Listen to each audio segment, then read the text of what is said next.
Hello dear students, our today topic is rate of reaction. Last lecture ਦੇ ਵਿੱਚ ਜਿਸ ਤਰ੍ਹਾਂ ਅਸੀਂ ਦੇਖਿਆ ਕਿ rate of reaction ਹੁੰਦਾ ਕੀ ਹੈ, it is change in the concentration of product and reactant with respect to time. ਹੁਣ suppose ਕਰੋ ਸਾਡੇ ਪਾਸ ਇੱਕ reaction ਹੈ 2A plus 3B is giving 4C.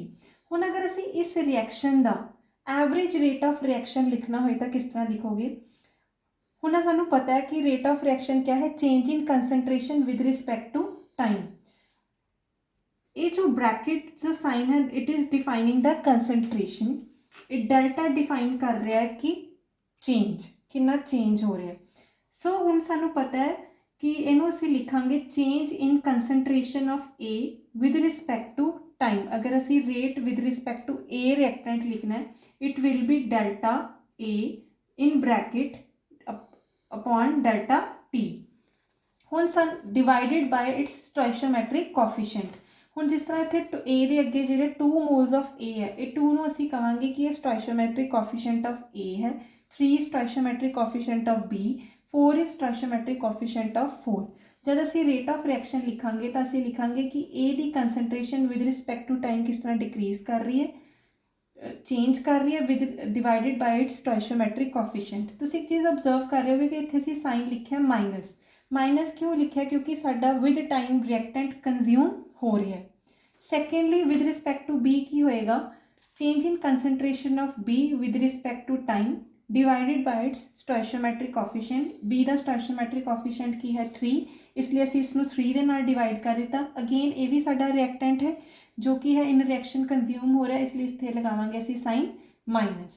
Now rate of reaction with respect to product सी.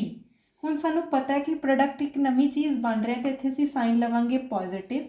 ये भी same इसी तरह असीं लिखांगे change in concentration of C with respect to time divided by its stoichiometric coefficient. अगर असीं ब्रैकेट नहीं लिखनी तो असीं इसनूं डिफरेंशियल टर्म्स भी लिख सकते हैं D by D T. That is change in concentration of C with the change in time. Next साढ़े पास rate of reaction दे विच दो terms आंदियां ने, एक आंदी है rate of appearance, एक आंदी है rate of disappearance.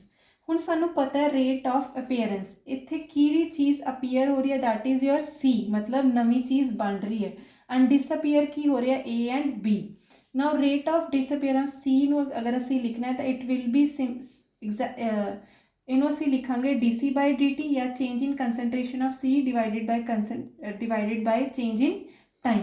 That how concentration of C is changing with respect to time. जब असीं रेट किसी चीज़ का लिख रहे हैं तो इत्थे असीं की है स्टोइशियोमेट्रिक कोफिशिएंट नाल इसनूं डिवाइड करके नहीं लिखांगे. असीं इत्थे एक मॉड लगा देंगे, डैट मीनस ये वैल्यू हमेशा की है पॉजिटिव रहेगी. और सानूं वैसे भी पता है कि साडा प्रोडक्ट फॉर्म हो रहा है तो it will be a positive value. Next is rate of disappearance of A and rate of disappearance of B ਨੂੰ ਵੀ ਅਸੀਂ ਕੀ ਲਿਖਾਂਗੇ change in concentration of A with respect to time that is dCA by dt and for change rate of disappearance of b will be dCB by dt. now next ਸਾਡੇ ਕੋਲ ਬਹੁਤ important questions ਆ ਜਾਂਦਾ ਹੈ ਕਿ ਅਗਰ ਅਸੀਂ rate of reaction ਦੀ ਸਾਨੂੰ ਯੂਨਿਟ ਪੁੱਛੇ ਤਾਂ ਉਹ ਯੂਨਿਟਸ ਕੀ ਹੋਣਗੀਆਂ. ਹੁਣ ਸਾਨੂੰ ਪਤਾ ਹੈ ਰੇਟ ਆਫ ਰਿਐਕਸ਼ਨ ਕਿਆ ਹੈ, change in concentration of a reactant ਔਰ a product with respect to time. तो कंसनट्रेशन दियाँ यूनिट्स की होंदियां ने that is mole per litre and time दी SI यूनिट क्या है सेकेंड. तो रेट ऑफ रिएक्शन दी यूनिट्स क्या होंगियां mole per litre inverse second inverse. Suppose करो साढ़े पास कोई गैसेज है, वो गैसेज के लिए असी रेट ऑफ रिएक्शन दी साड़ी यूनिट्स की होंगियां it will be change in pressure with respect to time.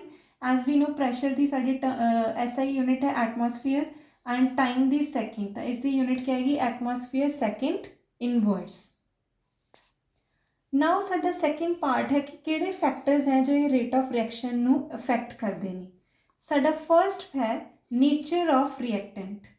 हुण असीं देखांगे कि नेचर ऑफ रिएक्टेंट्स साडे किस तरह इफेक्ट करते हैं एक रिएक्शन के रेट नू या जो स्पीड के नाल साडी रिएक्शन प्रोसीड कर रही है. जिस तरह असीं पहलां भी पढ़िया कि सपोज करो साडे पास अगर आयनिक रिएक्टेंट्स ने लास्ट लैक्चर के भी असी स्टडी किया कि साढ़े पास अगर NaCl AgNO3 के नाल रिएक्ट करके AgCl के प्रेसिपिटेट फॉर्म कर रहे हैं, NaNO3 as a product form कर रहे हैं. हुण इत्थे की है ये जिहड़ी साडी रिएक्टेंट है ये इन दी फॉर्म ऑफ आयन्स है. Na positive ion, Cl negative ion, Ag positive ion, NO3 negative ions. ਇਹ ਆਇਨਸ ਬਹੁਤ ਜ਼ਿਆਦਾ ਫਾਸਟ ਰਿਐਕਟ ਕਰਦੇ ਨੇ, ਇਨ ਅ ਫਰੈਕਸ਼ਨ ਆਫ ਸੈਕਿੰਡ ਸਾਡੇ ਕੋਲ ਰਿਐਕਟੈਂਟ ਆਪਸ ਦੇ ਵਿੱਚ ਮਿਲ ਕੇ ਸਾਨੂੰ ਪ੍ਰੋਡਕਟ ਫਾਰਮ ਕਰਦੇ ਨੇ। ਤਾਂ ਇਸ ਰਿਐਕਸ਼ਨ ਦਾ ਜਿਹੜਾ ਰੇਟ ਆਫ ਰਿਐਕਸ਼ਨ ਹੈ ਉਹ ਬਹੁਤ ਜ਼ਿਆਦਾ ਫਾਸਟ ਹੁੰਦਾ ਹੈ। ਇਨ ਕੰਟਰਾਸਟ ਅਗਰ ਅਸੀਂ ਕੋਵਲੈਂਟ ਰਿਐਕਟੈਂਟਸ ਲਈਏ ਤਾਂ ਇਹ ਜਿਹੜੇ ਕੋਵਲੈਂਟ ਰਿਐਕਟੈਂਟਸ ਨੇ, ਸਪੋਜ਼ ਕਰੋ ਅਸੀਂ ਅਮੋਨੀਆ ਦੀ ਫਾਰਮੇਸ਼ਨ ਕਰ ਰਹੇ ਹਾਂ with help of your nitrogen and hydrogen. ਇਸ ਦੇ ਵਿੱਚ ਕੀ ਹੈ ਕਿ ਨਾਈਟ੍ਰੋਜਨ ਦੇ ਬੌਂਡਸ ਔਰ ਹਾਈਡਰੋਜਨ ਦੇ ਬੌਂਡਸ ਬ੍ਰੇਕ ਕਰਕੇ ਇੱਕ ਨਿਊ ਬੌਂਡ ਫਾਰਮ ਕਰ ਰਹੇ ਹਾਂ, ਅਤੇ ਇਹ ਕੀ ਹੈ ਇੱਕ ਫਾਈਨਾਈਟ ਟਾਈਮ ਦੇ ਵਿੱਚ ਇੱਕ ਰਿਐਕਸ਼ਨ ਹੋਏਗੀ, ਇੱਕ ਮੋਡਰੇਟ ਰਿਐਕਸ਼ਨ ਹੈ। ਇਸਦੀ ਸਪੀਡ ਇਹ ਮੋਡਰੇਟ ਸਪੀਡ ਦੇ ਨਾਲ ਪ੍ਰੋਸੀਡ ਕਰੇਗੀ।